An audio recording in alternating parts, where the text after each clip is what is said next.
Chapter 18. You're afraid to step outside of your comfort zone.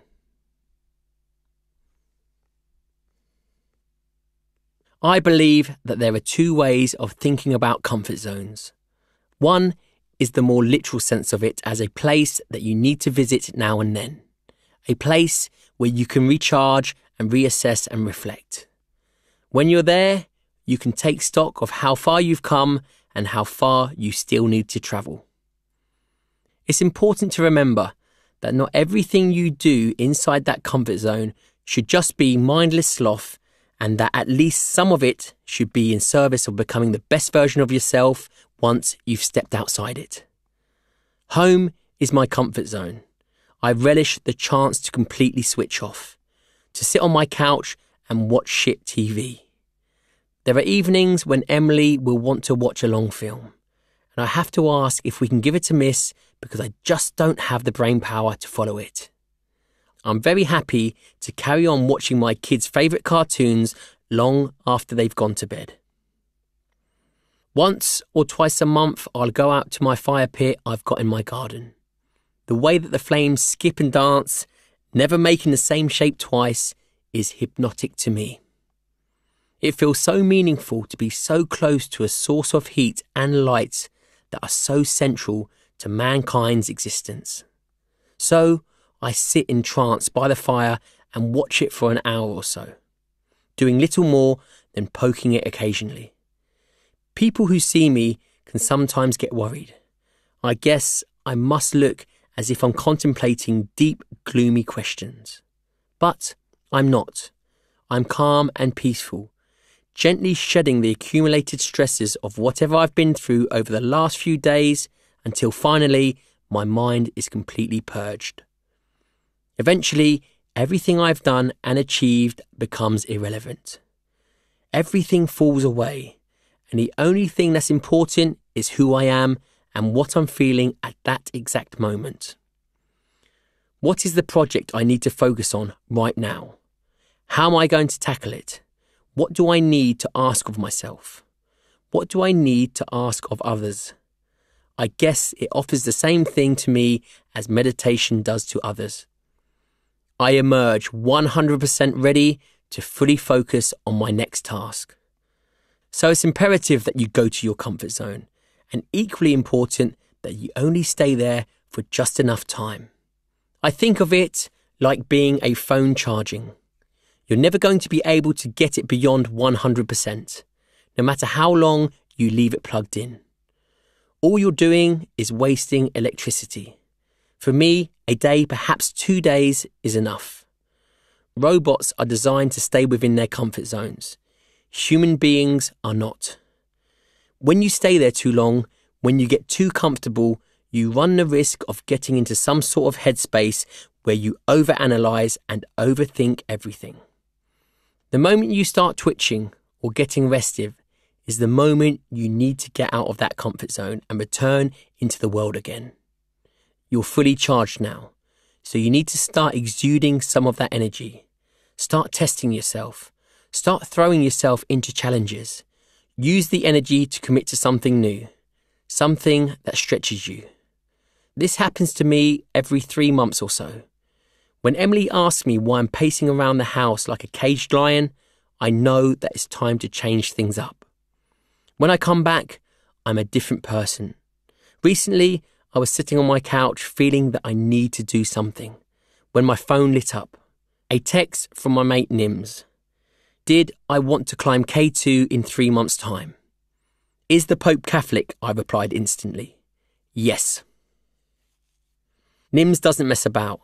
Send me your passport details now, he told me. I need to sort out your visa and our climbing permits.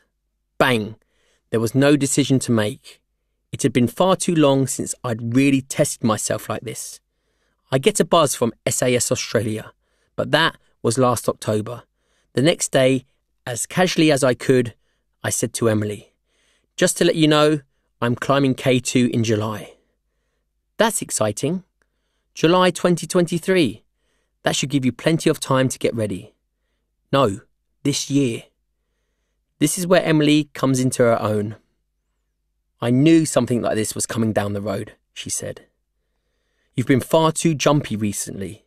You've been like a kettle that's been on boil for too long, without anything to release the pressure. You need a vent. We all need you to have a vent. It was the same sense of something swelling inside me that in the past, when I lived in a different headspace, would have had me telling myself, I'm due a tear-up. Now, I look for a vent that I know won't be detrimental to me or the people around me. It's got to offer progression, not regression. The comfort trap. The other way to talk about comfort zones is as something closer to a state of mind. When you're in this state of mind, you're afraid to try new things or go to new places. You're afraid of challenges. You're afraid of failure. You think that it doesn't really matter whether or not you like your life the way it is now. At least it's familiar. At least it's safe. Better the devil you know. But, of course, this way of existing ensures that you end up trapped behind a wall. You're denying yourself any chance to grow. You might think you're happy just to flatline. But what are you going to get out of that? A flat life. This situation can get truly painful on those occasions when, even though you know you're stagnating, you cannot bring yourself to make the changes you know deep down your life needs. So you feel that agitation about the job you've been at for too long. You begin to resent those familiar faces. You start to fucking hate the work that you know so well you can do with your eyes closed. And yet, something keeps you strapped in. Because no matter how much you wish you never had to hear that colleague's voice again, the idea of leaving this safe, comfortable environment feels even more unbearable. Why burn it all down? All of this leads to depression, stress, sometimes even violence and aggression. Ben had built up a decent career for himself as an accountant. He was ticking along pretty nicely, even if there was the odd day when he found himself casting around for something to do. He told me he was really settled in his flat, which was in a smart part of town, just a couple of roads away from where his parents still lived. He saw them a lot, as well as the same mates he'd gone to school with. But when I met him, he was wondering for the first time whether this was actually what he wanted to do for the rest of his life. The trigger for him was that the company he worked for had asked him if he'd be interested in being seconded to their Singapore office. It was supposed to be a temporary arrangement, although there was a possibility that if everyone involved agreed that it was working out, it could be turned into something more permanent. Ben was torn. Part of him was really excited about the idea of starting again in a new city. He knew that in some ways he'd gone a bit stale in his hometown and was ready for something different. It wasn't that he was actively unhappy, but very little about his life challenged him, and even he sensed that he'd got a little bit too comfortable. When he talked about his routine, it was like listening to a man 50 years his senior describing donning his slippers and lighting his pipe at the end of the day. The problem was that another part of Ben was dead against any sort of change. He talked with trepidation about the challenges of moving to an unfamiliar city, one that was far bigger than anything he'd ever experienced before. He was intimidated by the prospect of having to navigate a strange culture and anxious about meeting new people. One thing that fed into his fears, he told me, was his experience at university. Ben had gone away to Manchester to study, but had got so homesick that he'd come back after just 2 terms. Half of him was terrified by what would happen if he stepped away from his cushy, sheltered existence, and half of him was terrified by what would happen if he didn't. "I know what you're going to say," he said, looking a bit sheepish as he spoke. "You're going to tell me that I'm stuck in my comfort zone and that I need to get out. I know that. Everybody else knows that too. But it's one thing to say it, and it's a completely different thing to actually do it." "Yeah," I replied, "you're right. I am going to tell you that. But I've got more to say too. Look, it's absolutely normal that you should feel intimidated before doing something like this. If I'm going to be honest with you, as excited as I felt before climbing Everest, I was also pretty overwhelmed. I was confident in my own abilities, but that didn't mean that I wasn't also anxious about the sheer scale of the task. I mean, climbing to the top of the world is the literal definition of stepping outside of your comfort zone. But what I realised then is that my body was telling me that what I was about to face mattered to me. You should try to see that feeling as a positive, a sign that you're heading in the right direction, because a life lived without ever experiencing that feeling might seem safe and comfortable, but it's going to remain small. And so, unfortunately, are you. I get that, he said, I really do. But it's all so much at once. I think I'll be overwhelmed. And I'm worried that if I go out and make a mess of things, or just hate it so much I want to get straight back on the plane and fly home, it'd be like my time in Manchester again. Except this time I'll be so scarred that I never want to try anything new again. Maybe I should pass on this one and wait for something that's a bit easier to digest.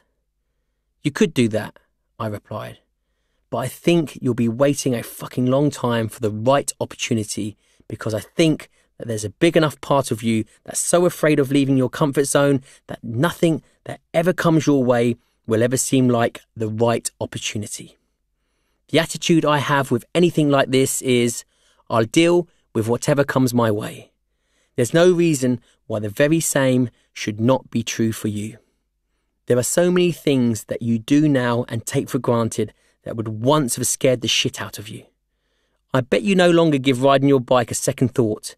It's almost as natural as walking. But there would have been a time when you never would have thought it was possible to ride it without stabilizers. You stepped way outside your comfort zone then. You can do it again now.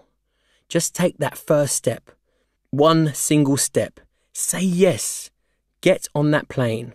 And then when something comes up that you find uncomfortable, like the language barrier, deal with it.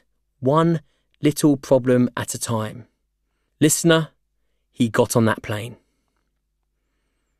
The joy of blindness. Many people like Ben, they're reluctant to leave their comfort zone because they're afraid of the unknown. But you're never going to have perfect knowledge of the future. The only way you'll ever find out what's going to happen is either to commit, take the plunge and soak up the consequences, whatever they may be, or do nothing and live with regret. Because once again, life has rushed past and left you behind. The thing is, I'm not afraid of what I don't know. I'm excited by it. There's nothing more exciting to me than walking into a room and having no idea what's going to happen next. Because these are the situations in which you have to engage your brain, feelings, and energy. This is how you learn, by jumping into the unknown. When you enter a familiar space, your mind and body aren't engaged in the same way. I feel so bored when I know where I'm going, what I'm doing, what I'm going to say. That's not to say you need to dedicate your entire life to the search for the unknown or unexpected. What's important is that you should never let yourself be trapped by a fear of what you don't know. Because if you leave the wall standing, you'll be left with the nagging question, what's behind it? What could I have become? Those regrets are going to eat away at your mind. They'll forever be pulling at you. You don't need to demolish the whole thing in one go. Just remove a few bricks. Each brick is another small commitment. Before you know it, you'll have created a doorway. It might be that you then want to stride right through. Or perhaps you'll take a look and then conclude that you're just not ready yet. Or maybe you'll put all those bricks back, but at least you know what's there now. The edge. Your ability to make the necessary move is always going to depend upon how much self-belief you have. But, of course, you can increase that self-belief by ensuring you're constantly stepping out of your comfort zone.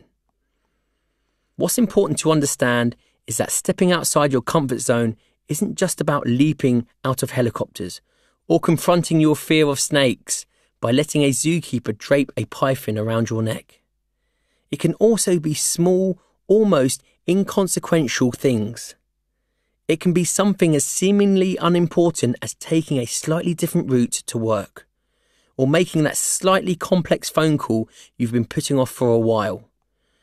You only need to do things that are just on the edge of what you find comfortable. If you're exposing yourself to new sights, sounds, and experiences, you're taking yourself outside your comfort zone. You're asking your body and mind to respond to these unfamiliar environments. You're making them work. So that's why I try to spend more time outside my comfort zone than inside it. I'm constantly doing things to make myself uncomfortable, physically, mentally, socially, and professionally. I deliberately put myself in situations where I know I'm going to struggle or fail. It's also why when I talk to people who have agoraphobia, I don't tell them to throw themselves immediately into a heaving crowd of people. I just ask them to step outside their porch, even if it's just a few seconds, then to go back inside and close the door behind them. Sit down for a minute or two, collect themselves. When they feel ready to go a bit further, I suggest that they might take a few steps down the driveway. The only way you're going to find out who you really are and what you're capable of is by going out there and witnessing the world. Use your eyes. Use your ears. Talk to people. Make mistakes. Most of us don't appreciate the psychological benefits brought by doing something that's apparently so simple. Action sets your neurons firing. It lights your mind up. Put one foot in front of another. When you do this, your mind is making hundreds, thousands of micro decisions. How much energy do you need to push off from your standing leg? Where do you place your shoe? What angle should the sole meet the gravel? How much force do you need to use? Then you start walking up a slight incline. The decisions continue to flow. Doing stuff that goes against the grain of what everybody else is doing, even in tiny ways, can make a big difference. It stops you feeling as if you're part of the ant farm. And it becomes addictive. When you're walking like this, you're free. Or if you head out and start socializing, you're giving your brain another sort of workout. You're asking it to empathize with others, to try to work out what they're thinking and how you should respond. You're forcing it to collect and process vast streams of data. If your response to that is, "Oh, I don't like crowds or new people, I lock myself away," then you're going to struggle. You don't realize the good that all of this is doing you. The more your mind is working, the more psychologically stimulated you become. The more problems you solve, the more solutions you come up with. You begin to think once more, I am capable. Exercise.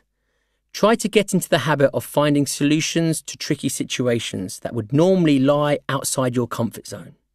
Think about what you would do if your car gets a puncture while you're driving to a doctor's appointment. You need to confront a bully who is a teammate at your local rugby club. Your boss asks you to go on a work trip with colleagues you've never met before. No half measures. The military used to be like the biggest boys' club in the world. While you were in it, you felt untouchable. The authority it gave me was addictive. But I eventually became bored of what I was doing and increasingly intrigued about what was coming next. I kept on thinking, where do I go from here? And one thought wouldn't go away. I need to do something else. I realised I didn't care about promotion, most of all because I was fairly sure the next step for me would be becoming an ops officer, which would have meant working behind a desk. I'd been a point man, a primary fires operator and a team leader, so I knew that I was done there. But I was still really young. The only route for me was to take a leap into a completely different environment. Some breaks, however, are not quite as clear-cut as they seem. Although I was quite sure that I didn't belong in the military anymore, and I never regretted leaving, it still took me many years to actually accept that I was no longer a soldier. The profession of arms still had a hold over much of my consciousness and imagination. I continued to dream I was in uniform. I was half in, half out. The military had been such a defining part of my identity.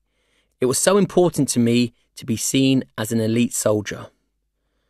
I'd always relished that tiny shiver of recognition other soldiers gave you when they saw you cutting around the base. So much of my self-worth depended on these external validations. But this ambiguity was holding me back. I was getting zero benefit from keeping a foot in each camp. In fact, I was probably getting the worst of both worlds. It holds you back on every level. Financially, emotionally, psychologically. It arrests your capacity for growth. Half of you is always going to remain dormant. That's what I'll always say to ex-military guys who want to make a go of Civvy Street. Cut away that military demeanour. That's not saying that you should abandon your mates, far from it, but you do have to change the way you engage with the world. When you join a business, immerse yourself fully in it. Give it 100% of yourself. Keep doing that until you have a solid foundation. When you've got that, you can take the odd step back into your old life, because by then you know you won't be drawn into it again. It's a bit like marriage. It isn't going to work if you're always thinking about or talking to your ex.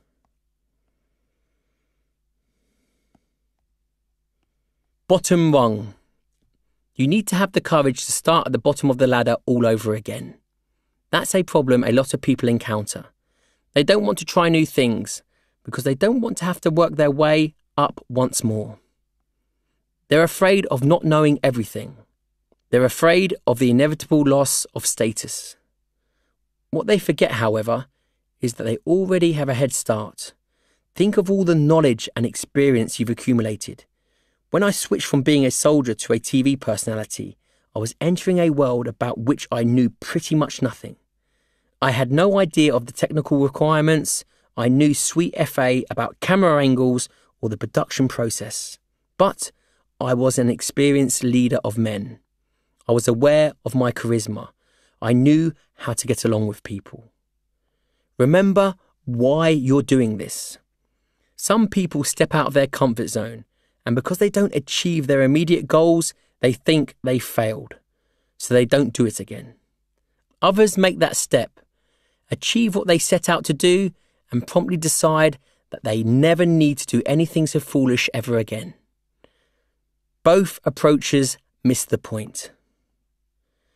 I hesitate to use the word because it becomes such a cliche, but here it is. It's all about the journey. It's about collecting those moments in time, the things that have actually happened, not the could-haves, would-haves, and should-haves, but tangible experiences. Lessons. We all need time to rest, recuperate, and take stock of where our life's at. It's really important that we do this, but it's also really important that we don't stay in our comfort zone any longer than necessary. A lot of the time, people don't understand why they get snappy or start feeling uncomfortable within themselves, even though they've been relaxing. It's their body and mind telling them it's time to get moving. I don't see leaving my comfort zone as a negative experience that needs to be endured.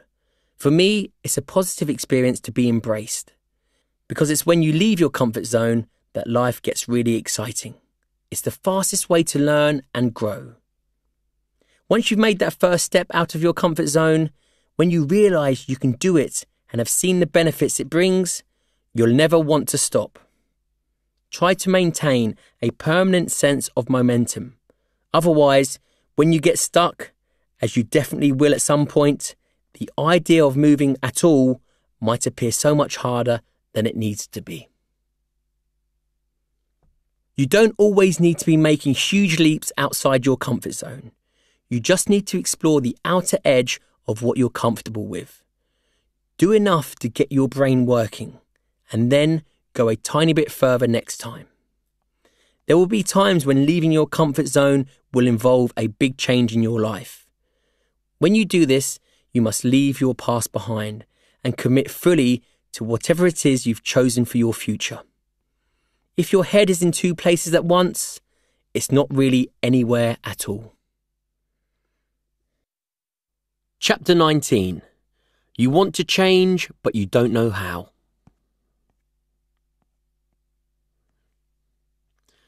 My phobia is being stuck in a small space, unable to move. This explains a lot about the way my life has turned out. I need room to grow. I need the freedom to roam and find out who I really am. It was only the other day that I was thinking how much I've changed over the years. I've gone from the shy teenage recruit who could barely meet anybody's eye as I walked into the barracks for the first time to the man I am now. I'm a family man. I'm empathetic. But if I'm confident now, it's only the result of a long, hard journey. At times, especially when I was younger, I changed because I had to. But more and more, I've changed because I want to. I've embraced the idea that we're all a dynamic work in progress, that we should all be looking to change and grow, and that this is a process that's not going to stop until the day we take our last breath. I want to still be evolving, even when every hair on my head has turned white. Being in the military restricted who I was. For a while, it made me think that drinking myself into oblivion was an excellent idea. It even persuaded me that drinking warm piss out of a tatty desert boot would make others respect me. I thought that joining a special military unit would help calm me down. It didn't. Or at least, it didn't do enough to calm me down. I was still spending all my wages on going out. 3 or 4 bottles of champagne in one evening, at £300 a pop. Then I left the military and walked into an almost ready-made persona as a scrapper and a hard man. It took too long for me to realise that there was a huge gap between this persona and who I really was. Or, to be more accurate, who I wanted to be. I realised then that I'm supposed to be around people. I get a buzz off other human beings.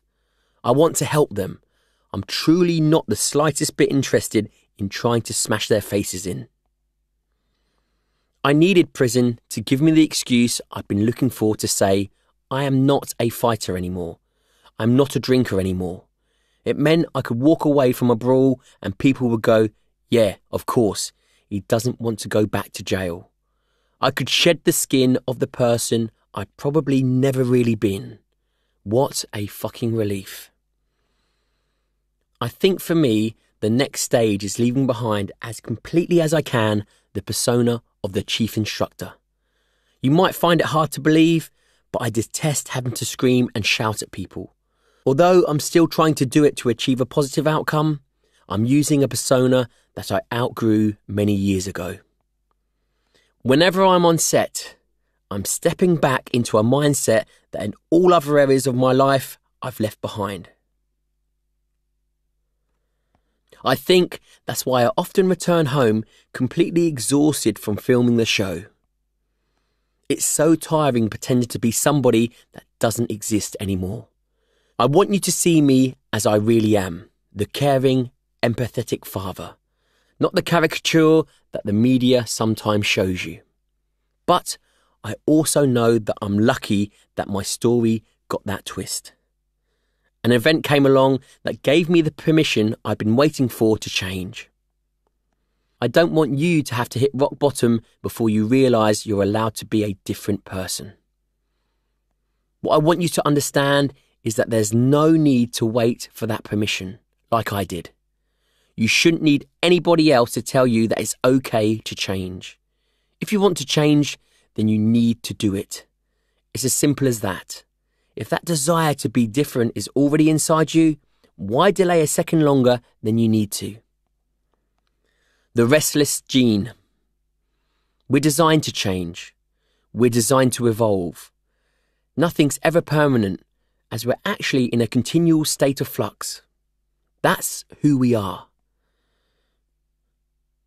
98% of the atoms in our bodies change every single year.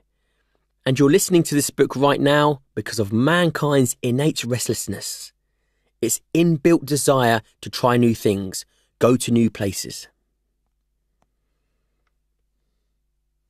We're here in Europe because roughly 100,000 years ago in Africa, a member of our species said, "Let's just see what's over there." They committed to that decision. Once they did that, they confronted and solved all the problems involved with getting over there. The trick is to recognise that we all have this restless gene and to harness its energy, to recognise it as an opportunity, not a curse. Unfortunately, too often we fight against it, the most natural process there is. I can understand why change is rarely comfortable. That's as true of finding a new relationship as it is of finding a new job or making a profound change to your lifestyle. But I think that's when something is difficult. It's usually a sign that it's also worthwhile. You can't make a sustainable diet out of low-hanging fruit. Imposter syndrome. Change can very often be bewildering and unsettling. It can take a little while to accustom ourselves to the new person we've become or the new environment we've begun to inhabit. And it's often in these moments of adjustment and acclimatization that imposter syndrome can strike. Imposter syndrome hinders our capacity to change.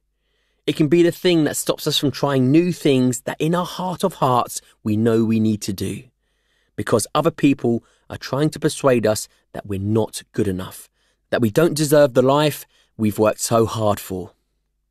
The worst thing is, we internalize it. In our head, we start to repeat their negative words, and after a while, we begin to believe them. We become our own worst enemies. We finish the work that others have started. I get it all the time and have to fight hard against it. How can he be a mental health advocate? Why does he think he has the right to talk about positivity? And on and fucking on. Change is natural. So when imposter syndrome forces people to suppress that impulse, when they tell themselves, somebody like me could never be a doctor, or how dare I aim to become a CEO, it creates terrible friction. You should never fall into the trap of thinking that you're one single thing and that's how you're going to be forever. This is as true of positive labels as it is negative ones. If I defined myself forever as the person who had climbed Mount Everest, it would be just as restrictive as if I only saw myself as a man who'd been shut away in prison. Don't let who you are now strangle all the people you could become in the future. You're a good boy, you're not going to change. When somebody says to you, never change who you are, fella, you're a good boy, you're not going to change, then what they're really trying to do is force you to stay in the box they think you belong in. The idea that you might want to escape that box and live a different, bigger existence than the one they've assigned you shits them up. When I hear that, I get a chill running down my spine. I think, if I don't change, if I stand still, I'm going to be just like you. I'm going to be like 98% of the world. That's not something I can live with. I'm like a shark. These animals have to keep moving. If they stop, they die. I'll know that if I'm not changing, I'm not learning, and I'll quickly become stagnant, stuck in the void. I had that with the military. There was a sizable group of people who couldn't get beyond one single idea. Once a Marine, always a Marine. In their minds, everything I did after leaving uniform was make-believe. As they saw it, I was just pretending to be an author, or a media figure, or a businessman. Sooner or later, they thought, reality would strike. I'd see I'd got above myself and retreat back to my true existence. How can you go from hardcore tours of Afghanistan to designing clothes? They weren't bad people, They just couldn't accept that I had a sincere desire to become a different sort of human being.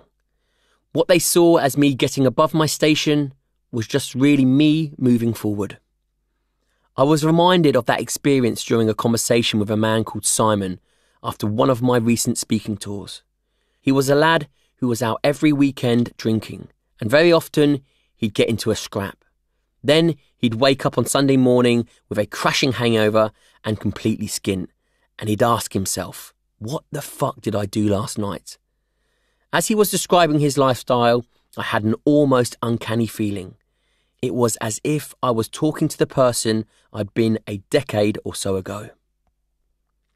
The thing is, he was desperate to change, but he couldn't find a way to break away from that cycle. Inside, he was saying to himself, I really don't want to be doing this anymore.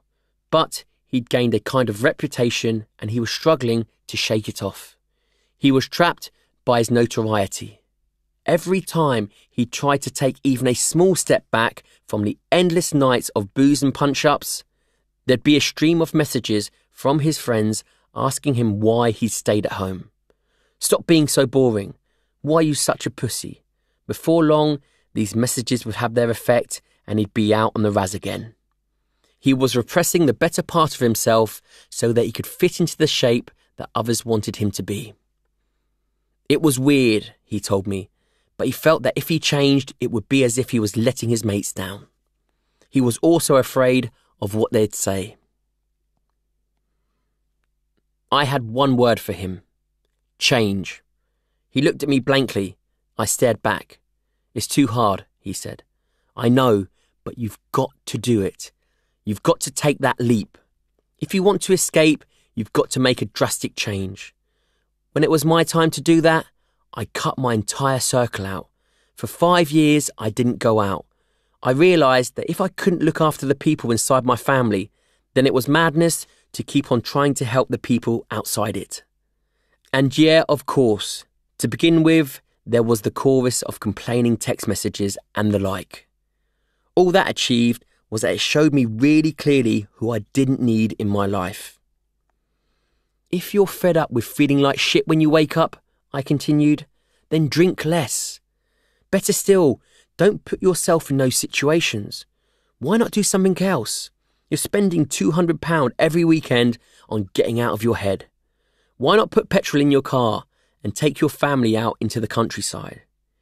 If you've not got a family, why not go on a cycling trip or get into climbing? The people you think are your mates will fall away. And all the time, you'll be getting fitter and psychologically more robust.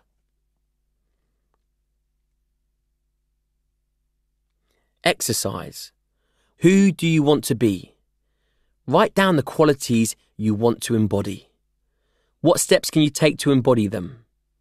What can you do to actually live these values rather than just talk about them? No going back. It's got to be a drastic change, I told Simon. Half measures don't work. You can't just pretend to change and hope that somehow the world will rearrange itself around you to suit your needs. You do have to actually change. But the thing about change is that it's super hard. There will be stigma. You're going to get judged. People will talk all kinds of shit about you. So you'll need to keep implementing that change until everybody around you gets the message. They need to understand that it isn't just a phase or a flight of fancy. This is who you've become. There's no going back. I'm not going to pretend it's not hard to just shrug off those morons who are like, "Wait, why aren't you drunk?" So you have to show them in the clearest terms you can that you're no longer like them. If you have 2 weekends where you resist temptation and pressure and stay in, and on the third you're back out on the piss, then what message are you sending out? That you're still a knobhead, like all your mates. You've got to see it through. You're not going to alter people's perceptions in a fortnight. It might take 4 or 5 weeks for you to prove to others and yourself that you're serious. It might take 4 or 5 months. That drastic change must become the norm. Everybody has got to become used to it. Discipline is key as it will help you break the problem's back. Emotional intelligence is important too. Pay attention to your emotions. Try to work out exactly what you're feeling and why. When the urge to go out strikes you, and it probably will, don't give in and don't ignore it. Find a motivator. It might be as simple as feeling better physically. If a month passes without you going out on the lash, you will inevitably discover that you've lost weight and have more energy. You'll probably feel happier in yourself and you won't be subject to mood swings. So, although being disciplined sucks, the results of that discipline can make all the difference. And don't focus too much on what you're going to lose by changing your lifestyle. Instead, try to think more about what you're about to gain. Wouldn't it be better to be fully present as you watch your kid take their first steps or successfully ride a bike for the first time? Wouldn't you rather be able to say to yourself, I saw that. I saw my child pedaling across our front yard. What can also be really useful is finding someone to talk to who understands who you are and what you're trying to do. Stay away from your old drinking buddies and seek out one of your half-sensible mates instead, or a family member or colleague. When you've got someone like that to confide in, it makes it so much easier to resist all the temptation and peer pressure. And always remember how important it is to be honest with yourself. If you've cheated on your partner, then you'll know that you're not behaving like the person you want to be. The fact that you claim you prefer to go to the gym or read than go out drinking is irrelevant if that's not what you actually do. If you get smashed every Friday and Saturday, then that's who you are. The hardest word in the world. The hardest word to say in the world is no. But I reckon I've got to the point now when most people are actually surprised when I say yes. There was a time when I was so desperate to please that I agreed to everything. If you'd looked up yes man in a dictionary, you'd have found my name. That couldn't last. Not yes, not perhaps, not maybe. You've got to learn the power of the word no. It's a lot better to be honest and give a decisive no. If you just claim that you can't go out on the lash because you're ill or busy or just don't fancy it tonight, but maybe next week, then you're not demonstrating to anybody that you've made any kind of meaningful change in your life. Once you start saying no, once you've stuck with it, you'll be showing the world that you've broken the cycle. So just try saying no once. Prove to yourself that you can do it. Then do it again and again and again. There's no quicker way to take charge of your own life. Changing tribes. Work and family will always make their claims on your time, but you should be in charge of all of the hours that are left over. What are you going to do with that time? Who are you going to spend it with? With the best will in the world, we all only have limited stocks of energy and positivity. If you're going to invest the best of yourself in a bunch of wasters, then you don't need the brains of a physicist to work out what you're going to become. A fucking waster. At the end of the day, we all want to belong to something. We don't want to be alone on this earth. This sense of belonging can come from our partner, our children, our wider family or friends. Sometimes people get it from sports teams. But occasionally we want to belong so much that we'll suppress who we really are. But your tribe will inevitably change. For a long time, I got my sense of belonging from the military. It was such a huge part of my identity. It affected the way I behaved and dressed, even the way I spoke. And I was willing to let all that happen just so I belonged. Now my family and business partners are my tribe. Once I relied on soldiers to have my back, but they're not there anymore. Instead, I know that if anything happens to me, I'll always be able to fall back on Emily or Jez and Arf. The thing is, it's not like renewing your home insurance. You're never going to get a letter telling you that it's time to start hanging out with different people. That's up to you. The change happens when you realise that you no longer want to waste those precious resources on negative people or environments. The core of who you are doesn't need to change. If you're an empathetic, driven, positive individual, that's a constant. It's ingrained in you.